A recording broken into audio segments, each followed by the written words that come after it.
மஞ்சள் மஞ்சள் பொதுவா நல்ல காரியங்கள் ஸ்டார்ட் பண்றதுக்கு முன்னாடி இந்த மஞ்சள் எடுத்து வச்சு தான் ஸ்டார்ட் பண்ணுவாங்க. நம்ம வீட்டில் கூட நம்ம அம்மா அக்கா தங்கைகள் நமக்காக நாம நல்லா இருக்கணும்ன்றதுக்காக மஞ்சள் புடவை கட்டிக்கிட்டு தான் வேண்டிக்குவாங்க. அப்படி அந்த மஞ்சள்னாலே ஒரு தனி வைப்பு தாங்க. நம்ம கொடியில கூட அந்த வைப்ரண்டான அந்த எனர்ஜெட்டிக்கான அந்த மஞ்சள் இருக்குமே, அந்த மாதிரி மங்களகரமான மஞ்சள் விளையிற பூமி தான் இந்த ஈரோடு பூமி. இங்க வந்து மஞ்சளை பத்தி பேசாம வேற எங்க போய் பேசுறது? அது மட்டும் இல்ல, இங்க ஒரு மகத்தான ஒரு மனிதரை பத்தி நம்ம பேசி ஆகணும். இந்த ஈரோடு மண் விவசாயத்துக்கும் பேர் போன மண். இங்க நடக்கிற அந்த விவசாயத்துக்கு மிக முக்கியமான ஒரு கவசமா இருக்கிறது என்ன தெரியுமா? காலிங்கராயன் அணை, காலிங்கராயன் கால்வாய். காலிங்கராயன் அணை கட்டினதுலையும் கால்வாய் வெட்டினதுலையும் உயிரான உணர்வு பூர்வமான நிறைய விஷயங்கள் இருக்குது. அப்படி அந்த ப்ராசஸ்ல அவர் அந்த அணை கட்டும் போதும் கால்வாய் வெட்டும் போதும் ரொம்ப சோர்வடைஞ்சிட்டாராம். அப்ப அவங்க அம்மா அதை பார்த்துட்டு சொன்னாங்களாம், மகனே காளிங்கா, தயிர் வித்த காசு தாழ்வாரம் வரைக்கும் இருக்குது, மோர் வித்த காசு முகுடம் வரைக்கும் இருக்குது, அதை எடுத்துக்கிட்டு போய் அணைய கட்டியா கால்வாய வெட்டியான்னு சொல்லி தைரியம் கொடுத்தாங்களாம். பெத்த அம்மா கொடுக்கிற அந்த தைரியம் இருக்கு பாருங்க, அதை தாண்டி வேற எதுவுமே கிடையாதுங்க. ஒரு மனுஷனால எதையும் சாதிச்சு காட்ட முடியும். அப்படி ஒரு தைரியத்தை தான் இப்ப நீங்க, என்னுடைய அம்மா அக்கா தங்கைகள் நண்பா நண்பிகள் தோழர்கள் எல்லாரும் எனக்கு கொடுத்திருக்கிறீங்க. அதே தைரியத்தை, அதே துணையா என் கூட நிக்கிறீங்க. இதை எப்படி நம்ம பிரிச்சு விடலாம்? இதை எப்படி நம்ம கெடுக்கலாம்? என்னெல்லாம் அவதூறுகள் நம்ம விஜய் மேல சொல்லி மக்களை நம்ப வைக்கலாம்? என்னெல்லாம் சூழ்ச்சிகள் நம்ம விஜய் மேல பண்ணி மக்களை நம்ப வைக்கலாம்? இப்படி சூழ்ச்சிகளை மட்டுமே நம்பி பொழப்ப நடத்துற சில சூழ்ச்சிக்கார கூட்டங்கள் இதை தொடர்ந்து செஞ்சுக்கிட்டு தான் இருக்கு. ஆனா அவங்களுக்கு தெரியாது, இது இன்னைக்கு நேத்து வந்த உறவு இல்ல. கிட்டத்தட்ட 30-33 வருஷத்துக்கு மேல இருக்கிற உறவு. ஏன், நான் சினிமாவுக்கு வந்தப்போ எனக்கு வயசு 10. அப்பல இருந்தே இந்த உறவு ஸ்டார்ட் ஆகி போயிட்டு இருக்குன்னு அவங்களுக்கு தெரியாம போச்சு. அதனால என்ன பண்ணாலும், நீங்க என்ன ட்ரை பண்ணாலும், எல்லாத்தையும் விட்டுட்டு மக்களுக்காக வந்திருக்கிற இந்த விஜய மக்கள் ஒரு நாளும் கைவிட மாட்டாங்க. மக்கள் கூடவே நிக்கிறாங்க, கூடவே நிப்பாங்கன்னு அவங்களுக்கு தெரியாம போச்சு. என்னப்பா நிப்பீங்கல்ல? உங்களை நம்பிதாப்பா வந்திருக்கிறேன். அதான் இந்த சத்தம் தாங்க வாழ்நாள் பூரா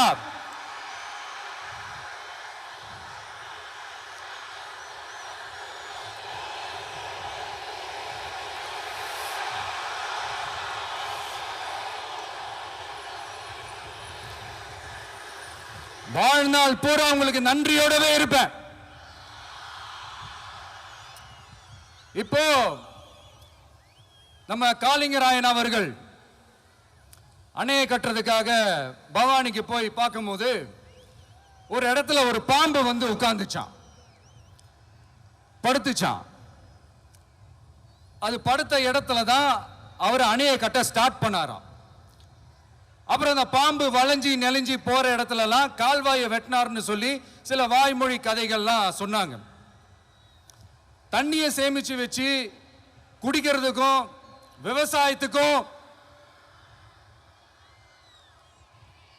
தம்பி கீழே இறங்கு, தம்பி கீழே இறங்குப்பா, ப்ளீஸ் கீழே இறங்குப்பா.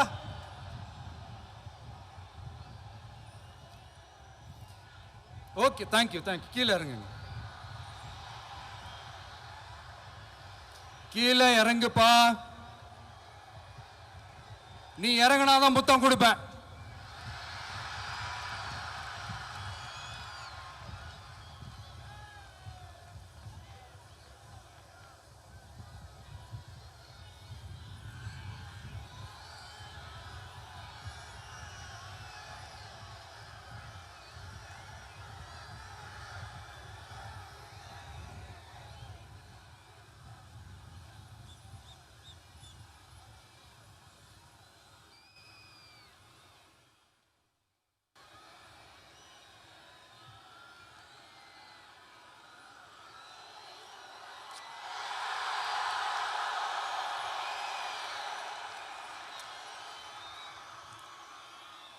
இப்படி தண்ணியை சேமிச்சு வச்சு குடிக்கிறதுக்கும் விவசாயத்துக்கும் வழி வகுக்கிறது எவ்வளவு பெரிய ஒரு நல்ல விஷயம்.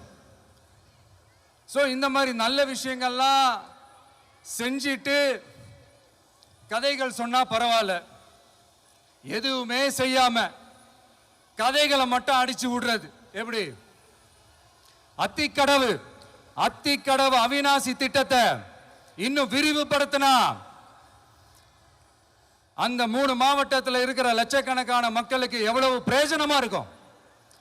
எத்தனையோ லட்சம் ஏக்கர் நிலங்கள்ல விவசாயம் நடத்தினா எவ்வளவு பிரயோஜனமா இருக்கும். ஏன் அதெல்லாம் பண்ண மாட்டேன்றீங்க? வள்ளுவர் கோட்டத்துக்கு காட்டுற அக்கறைய இங்க மக்கள் வாழ்வாதாரத்தில் கொஞ்சம் காட்டலாம்ல, ஏன் காட்ட மாட்டேன்றீங்க? இங்க என்ன கவர்மெண்ட் நடத்துறாங்களா இல்ல கண்காட்சி நடத்துறாங்களா?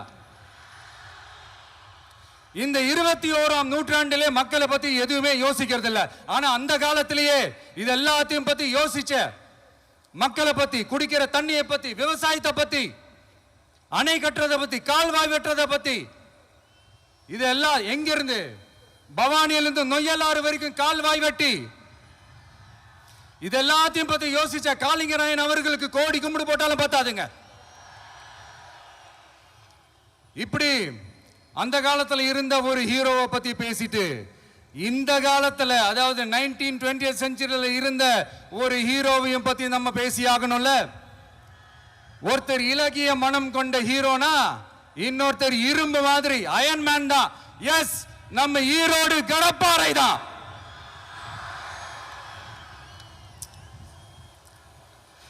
ஒட்டுமொத்த தமிழ்நாட்டையே திருப்பி போட்ட சீர்திருத்த நெம்புகோல். ஈரோடு மாவட்டத்தில் பிறந்த அவர்தான் இந்தியாவுக்கே இடஒதுக்கீடு சம்பந்தமான அரசியல் சட்டத்தை திருத்தறதுக்காக போராட்டம் நடத்தினவர் யாரு? நம்ம தந்தை பெரியாரு. 100 வருஷத்துக்கு முன்னாடியே வகுப்பு வாரி பிரதிநிதித்துவம் வேணும்னு கேட்டவர். அன்னைக்கும் சரி இன்னைக்கும் சரி ஒரு ஆச்சரியத்தோட பார்க்கக்கூடிய ஒரு மனிதர், நம்மளுடைய கொள்கை தலைவர். அப்ப அண்ணாவும் எம்ஜிஆரும் யாரு? பெரியார் அவர்கள் கிட்ட இருந்து எங்களுக்கு தேவையான கொள்கைகளை எடுத்துக்கிட்டோம்.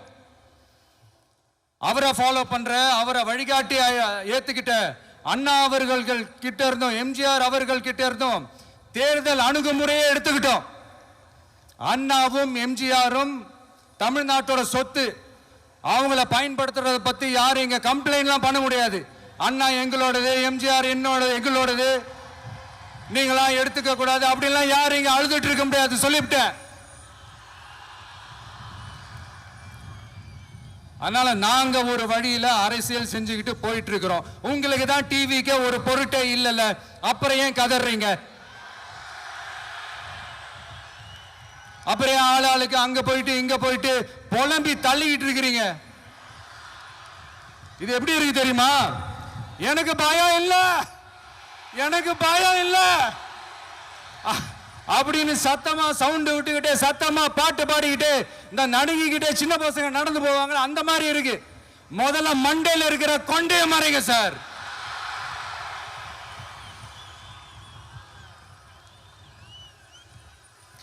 சும்மா மாறு வேஷத்துல மறு வச்சுக்கிட்டு மீடியா ஆளு ரேடியோ ஆளுன்னு இவங்க ஆளுங்களே மாத்தி மாத்தி அனுப்பிக்கிட்டு இதெல்லாம் என்ன மக்களுக்கு தெரியாதுன்னு நினைச்சிட்டு இருக்கீங்களா? மக்கள் எல்லாத்தையும் உன்னிப்பா கவனிச்சிட்டு இருக்காங்க. அதனாலதான் சொல்றேன், உங்களுக்கு நீங்க கொள்ளையடிச்சு வச்சிருக்கிற காசு தான் துணை. ஆனா எனக்கு என் மேல எல்லையில்லா பாசம் வச்சிருக்கிற இந்த மாசு தான் துணை.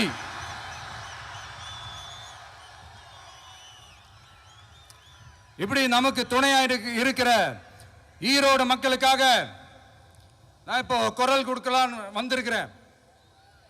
சரி, இப்போ விஷயத்துக்கு வருவோம். பெரியார் அவர்கள் கிட்ட இருந்த அந்த செல்வாக்கையும் அந்த பதவிகளையும் அந்த பவரையும் வச்சுக்கிட்டு அவர் என்ன சொன்னார் தெரியுமா? இவ்வளவு செல்வாக்கு, இவ்வளவு பதவிகள், இவ்வளவு பவர் இருந்தோம் நான் ஒரு 5 பைசா காசு சம்பாதிச்சிருப்பேனா? எனக்கோ இல்ல என் குடும்பத்துக்கோ பட்டங்கள் வேணும், பதவி வேணும்னு ஏதாவது கேட்டிருப்பேனா? இல்ல ஏதாவது லாபம் பார்த்திருப்பேனா? இல்ல எதுக்காவது ஆசைப்பட்டிருப்பேனா? ஆனா அவர் பேரை சொல்லிக்கிட்டு அவருடைய கொள்கையை ஃபாலோ பண்றதா சொல்லிக்கிட்டு இப்ப ஆட்சியில இருக்கிறவங்க என்னெல்லாம் செய்யறாங்கன்னு.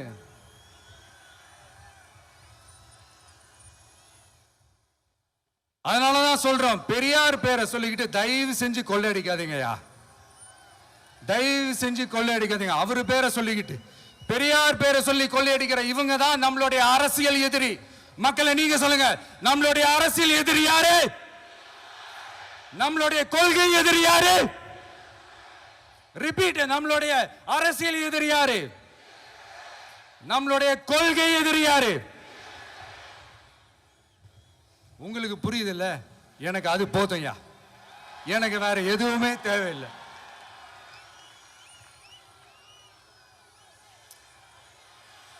அதனாலதான்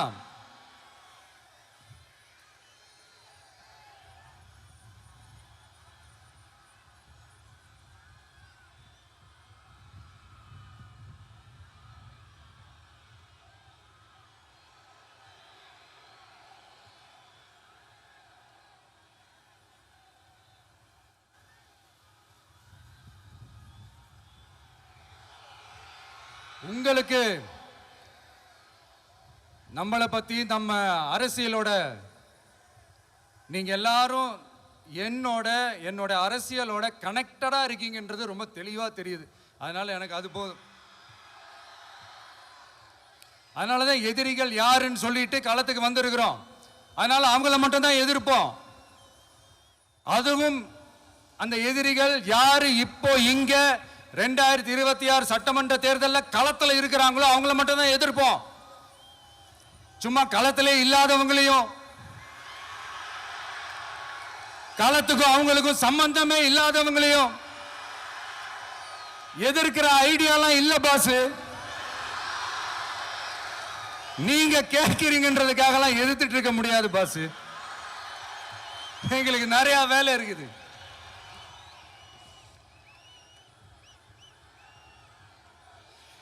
எத்தனை எத்தனை பொய்யான வாக்குறுதிகள். வந்த உடனே நீட்டை ரத்து செய்வோம், கல்வி கடனை ரத்து செய்வோம், கேஸ் சிலிண்டருக்கு மானியமா 100 ரூபாய் தருவோம், என்னெல்லாம் அடிச்சு விட்டுட்டு இன்னி வரைக்கும் கேட்கிறேன், இதெல்லாம் சொன்னாங்களே செஞ்சாங்களா? இவங்க எப்பவுமே இப்படிதான், சொல்றது ஒண்ணு செய்யறது ஒண்ணு. திமுகவும் பிரச்சனைகளும் ஃபெவிகால் போட்டு ஓட்டின ஃப்ரெண்ட்ஸ் மாதிரி ஒன்னிலிருந்து ஒன்னை பிரிக்கவே முடியாது. இப்போ ஈரோடு பகுதியில் இருக்கிற பிரச்சனையை பத்தி பேசுவோம். பெரியார் பேரை மட்டும் சொல்லிக்கிட்டு எப்படி அவரோட கொள்கைகளுக்கு எதிராக செயல்படுறாங்களோ அப்படிதான் இந்த மஞ்சள் நகரத்தோட மஞ்சளுக்கும் ஒண்ணும் பண்ணல, மஞ்சள் விவசாயிகளுக்கும் ஒண்ணும் பண்ணல. ஆராய்ச்சி மையம், சிறப்பு மையம்னு கோடி கோடியா டெண்டர் விட்டாங்க, பேருக்கு கட்டிடத்தை கட்டினாங்க. ஆனா உலகமே போட்டி போட்டு வாங்குற மஞ்சளை மதிப்பு கூட்டி விற்பனை செய்ய, அதாவது அதோட வேல்யூ இன்க்ரீஸ் பண்ணி நம்ம விவசாயிகளுக்கும் இந்த மாவட்ட மக்களுக்கும் நன்மை செய்ய இதுவரைக்கும் என்ன செஞ்சிருக்காங்கன்னு யோசிச்சு பார்த்தா ஒரு பெரிய ஜீரோ தான். கரும்பு நெல்லுக்கு அரசாங்கம் விலை பிக்ஸ் பண்றாங்க, அதையும் ஒழுங்கா பண்றதில்ல. ஒவ்வொரு முறையும் பிரச்சனை. அங்க நெல் கொள்முதல் செய்யறதுல ஊழல். சரி, நாம கஷ்டப்பட்டு விளைய வச்சது வீணா போக கூடாதுன்னு நினைச்சு நம்ம விவசாயிகள் கேட்கிற லஞ்சத்தை கொடுத்தாலும் அதுக்கப்புறம் கூட அந்த கொள்முதல் ஒழுங்கா நடக்கிறது இல்லை. அதையும் தாண்டி ஏதோ ஒரு விலை விவசாயிகளுக்கு கிடைக்குது. அப்படியெல்லாம் இல்லாம ஒழுங்கா நேர்மையா நம்ம மஞ்சளுக்கும் நியாயமான விலை பிக்ஸ் பண்ணி தரமான விதைகளை கொடுத்தா என்ன குறைஞ்சா போயிடுவாங்க? இதெல்லாம் யோசிக்கிறதுக்கு அவங்களுக்கு நேரமே இல்லை. 24x7 அவங்களோட யோசனை என்ன தெரியுமா? இந்த விஜயை எப்படி முடக்கலாம், தமிழக வெற்றி கழகத்தை எப்படியெல்லாம் முடக்கலாம், அப்படிதான் அவங்களுடைய சிந்தனையே 24x7. எத்தனையோ வருஷத்துக்கு முன்னாடி நம்ம காளிங்கராயர் நதிகளின் இணைப்புக்கு முன்னோடியா இருந்தார். பவானி ஆத்துல வர அதிகமான தண்ணீர் அணை கட்டி தேக்கி தண்ணீர் வறட்சியான பகுதிகளுக்கு அனுப்பினாரு. ஆனா இன்னைக்கு இவ்வளவு நவீன வசதிகள் இருந்தோம், இவ்வளவு சயின்ஸ் வளர்ச்சிகள் இருந்தோம், இவ்வளவு டெக்னாலஜி வளர்ச்சிகள் இருந்தோம், அவங்க வாக்குறுதியில் ஒன்று கொடுத்தாங்கல்ல, பவானி நொய்யலாறு அமராவதி 6 இணைப்பு திட்டத்துக்கு ஒரு துரும்ப கூட கிள்ளி போடல. வாக்குறுதி நம்பர் 103 சொன்னாங்களே, செஞ்சாங்களா? சரி, இதாவது ஒரு பெரிய ப்ராஜெக்ட் வைங்க. ஆறுகளை சுத்தப்படுத்த பல்லாயிரம் கோடி நிதி ஒதுக்குவோம், தமிழ்நாட்டில் உள்ள ஆறுகளை சுத்தப்படுத்துவோம்னு சொன்னாங்களே, செஞ்சாங்களா? ஆனா ஆத்து மணலை கொள்ளையடிக்கிறதுல மட்டும் வேலையை கரெக்டா செய்வாங்க. இதை நான் ஏன் திரும்ப திரும்ப சொல்றேன்னா, மக்களே நீங்க புரிஞ்சுக்கணும். கொஞ்சம் மசந்தா மற்ற மாவட்டங்கள்ல மணல் காணாம போன மாதிரி, மலைகள் காணாம போன மாதிரி, நம்ம மாவட்டத்தில் தனி வளத்தை கொடுத்த செம்மண்ணும் காணாம போறதுக்கு வாய்ப்பு இருக்கு மக்களே. நம்ம மண்ணுக்கும் நம்ம ஆத்துக்கும் நம்ம விவசாயிக்கும் தான் இந்த மோசமான நிலைமை. அதனால ஏதாவது தொழில் செஞ்சு பிழைக்கலாம்னு பார்த்தா அதுக்கும் எங்க விடுறாங்க? தொழில்னு பார்த்தா 30% நெசவாளர்களுக்கு கூலி பாக்கி. அரசாங்கம் நம்ம நெசவாளர்கள் கிட்ட இருந்து கொள்முதல் செய்த வேட்டி சேலைக்கான கூலியை கூட போராடித்தான் வாங்க வேண்டியதா இருக்குது. அது சலுகையோ உதவியோ நலத்திட்டமோ கிடைக்காது. நம்ம உழைப்புக்கான ஊதியம், நம்மளோட உரிமை, அதுக்கே போராட வேண்டிய நிலையில தான் இந்த அரசாங்கம் நம்மளை வச்சிருக்கு.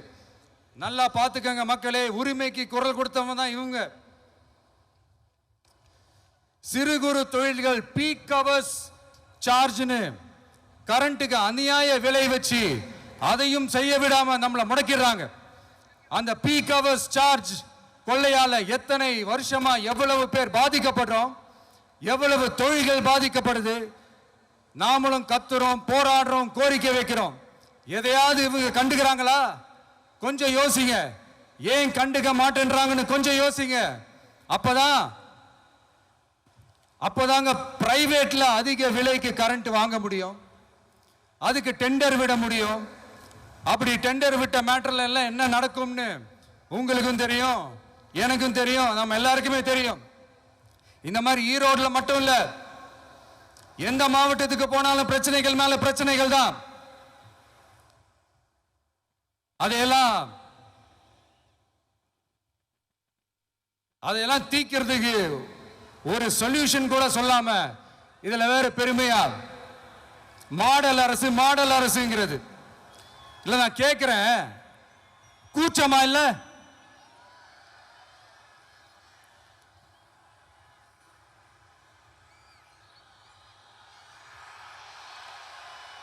இதெல்லாம் கேட்டா அப்படியே நம்ம பக்கம் யூட்டர்ன் அடிச்சு வந்துருவாங்க. விஜய் என்ன அரசியல பேச மாட்டேன்றாரு, விஜய் என்ன சினிமா டயலாக் மாதிரி பேசுறாரு.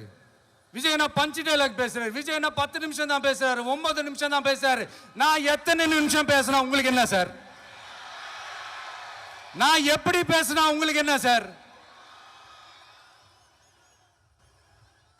உள்ள விஷயம் என்னன்னு பாருங்க சார்.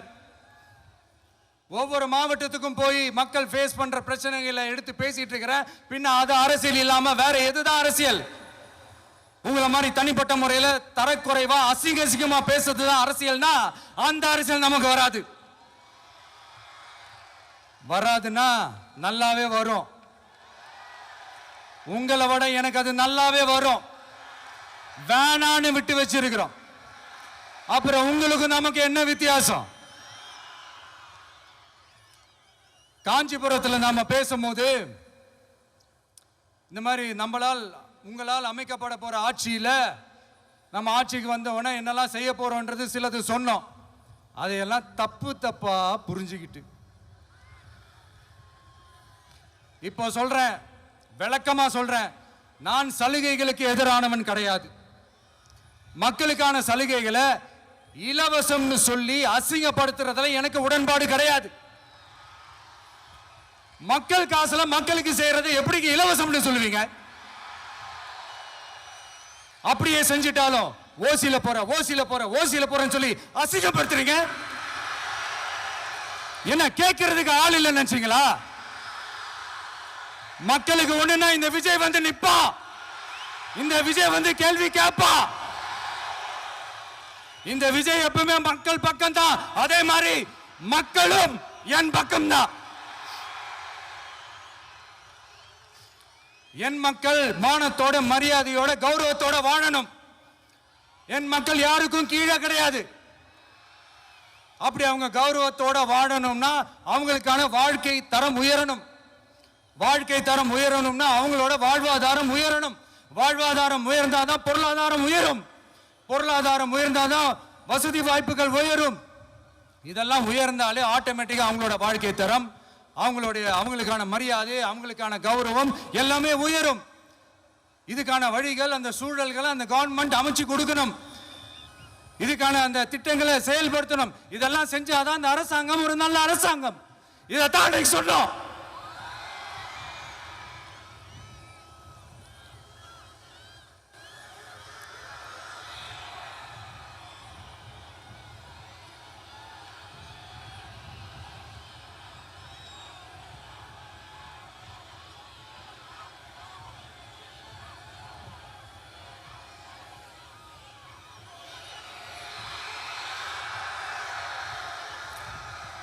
இதைத்தான் இன்னைக்கு சொன்னோம். உடனே சொன்னா மட்டும் போதுமா? எப்படி செயல்படுத்துவீங்க?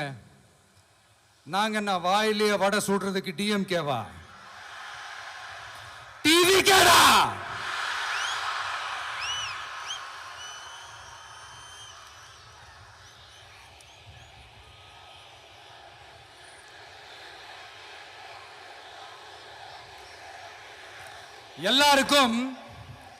எல்லாருக்கும் நிரந்தரமான ஒரு வீடு இருக்கணும்னு சொன்னோம். உடனே எங்க ஆட்சியிலே நாங்க எல்லாரும் வீடு கட்டி கொடுத்துட்டோமே அப்படிங்கிறது இல்ல. நான் கேட்கிறேன், இங்க உங்களை தான் கேட்கிறேன், இங்க வாடகைக்கு இருக்கிறவங்களே இங்க யாரும் இல்லையா? எல்லாருக்கும் சொந்தமா வீடு கட்டி கொடுத்துட்டாங்களா? அடுத்து வீட்டில் இருக்கிற ஒவ்வொருத்தரும் மினிமம் டிகிரி படிச்சிருக்கணும் அப்படின்னு சொன்னோம். உடனே எங்க ஆட்சியிலே எல்லாரும் டிகிரி படிச்சு முடிச்சிட்டாங்களே அப்படிங்கிற மாதிரி சொல்றது அது உண்மைனா? ஸ்கூல் லெவல்லயே டிராப் அவுட்ஸ் அதிகமானது யாரோட ஆட்சியிலங்க?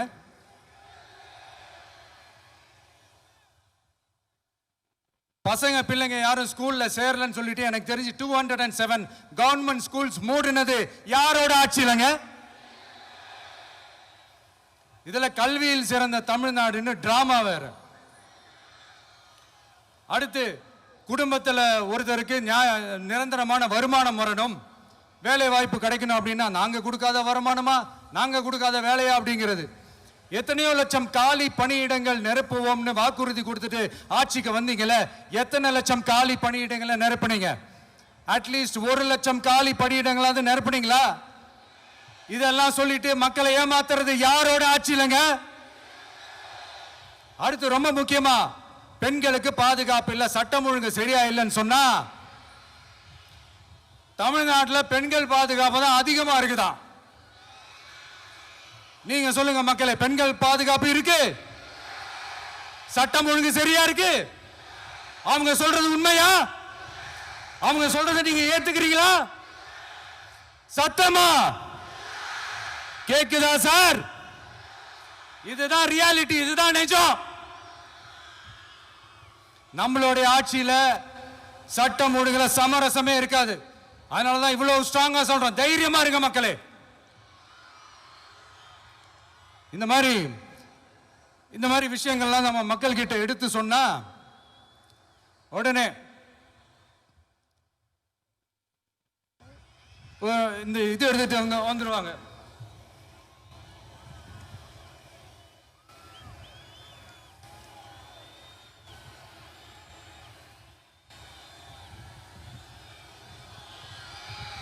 இந்த மாதிரி இதெல்லாம் என்னென்ன செய்ய போறோன்றது சிலதெல்லாம் காஞ்சிபுரத்தில் சொன்ன மாதிரி சொன்னா எல்லாத்தையும் தப்பா திருச்சி பேசிக்கிட்டு அவதூறு பரப்பிக்கிட்டு. நான் கூட யோசிப்பேன், எம்ஜிஆர் அவர்களும் மேடம் ஜெயலலிதா மேடம் அவங்களும் ஒரே வார்த்தையில சொல்லி இந்த திமுகவை காலி பண்ணாங்கல்ல. நான் கூட யோசிப்பேன், ஏன் இவ்வளவு ஹார்ஷா பேசுறாங்க, ஏன் இவ்வளவு ஹார்ஷா அவங்கள திட்டுறாங்கன்னு யோசிச்சது உண்டு. இப்பதானே புரியுது. அவங்க ரெண்டு பேரும் சொன்னதை இப்ப நானும் ரிப்பீட் பண்றேன். திமுக ஒரு தீய சக்தி, திமுக ஒரு தீய சக்தி, திமுக ஒரு தீய சக்தி, திமுக ஒரு தீய சக்தி, தீய சக்தி, தீய சக்தி, தீய சக்தி. என் நெஞ்சில் குடியிருக்கும் ஈரோடு மக்களே,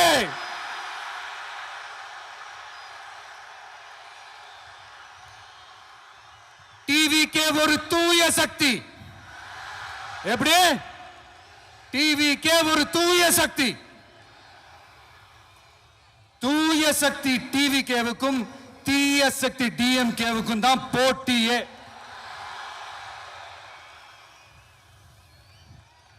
என்ன முடக்கலாம்னு நினைக்கிறீங்க, ஆனா இந்த சத்தத்தை ஒரு நாள் உங்களால முடக்க முடியாது.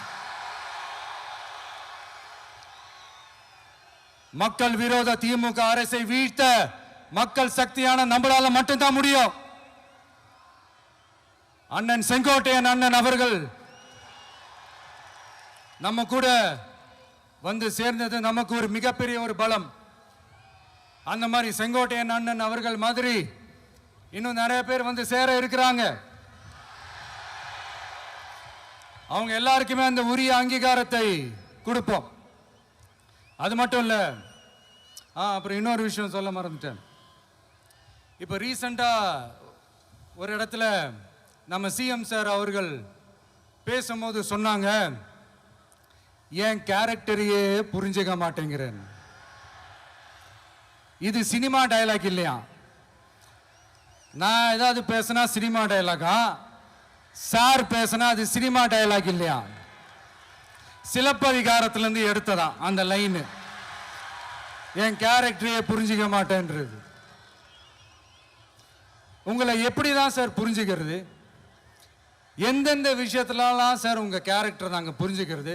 அதையும் நீங்களே சொல்லிட்டீங்கன்னா கொஞ்சம் நல்லா இருக்கும் சார்.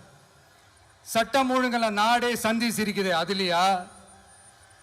பெண்கள் பாதுகாப்புல நாடே சந்தி சிரிக்குது, அதுலையா? பொய் வாக்குறுதிகளா கொடுத்து ஏமாத்தி ஆட்சிக்கு வந்தீங்களே, அதுலையா? எதுலதான் சார் உங்க கேரக்டர் நாங்க புரிஞ்சுக்கிறது? ஆனா ஒண்ணு, தமிழ்நாட்டில் ஆட்சி செய்யற நீங்களும் சரி, ஒன்றியத்தில் ஆட்சி செய்யறவங்களும் சரி, நீங்க ரெண்டு பேரும் முதல்ல என்னோட கேரக்டரை புரிஞ்சுக்கணும் சார். என்னோட கேரக்டர்னு சொன்னது நம்ம மக்களோட கேரக்டரை. 2026 சட்டமன்ற தேர்தலோட அந்த கேரக்டரே கொஞ்சம் வேற மாதிரி சார். அதை கொஞ்சம் தயவு செஞ்சு நீங்க புரிஞ்சுக்கணும் சார். புரிஞ்சுக்கலன்னா மக்களே உங்களுக்கு புரிய வைப்பாங்க சார். கான்பிடென்டா இருங்க சார், நல்லதே நடக்கும் சார், வெற்றி நிச்சயம் சார். மீண்டும் சந்திக்கும் வரை நன்றி, வணக்கங்க சார். நண்பா, நண்பிகள், இங்க எல்லாம் பார்த்தோம், எல்லாம் நல்லபடியா நடந்தது. சேஃபா வந்துட்டு சேஃபா வீட்டுக்கு போயிடுங்க. எனக்கு எல்லாத்தையும் விட நீங்க தான் எனக்கு முக்கியம். தயவு செஞ்சு சேஃப்டியா போயிட்டு வாங்க. ஒரு ஈரோடு செல்ஃபி ஒன்று எடுப்போமா?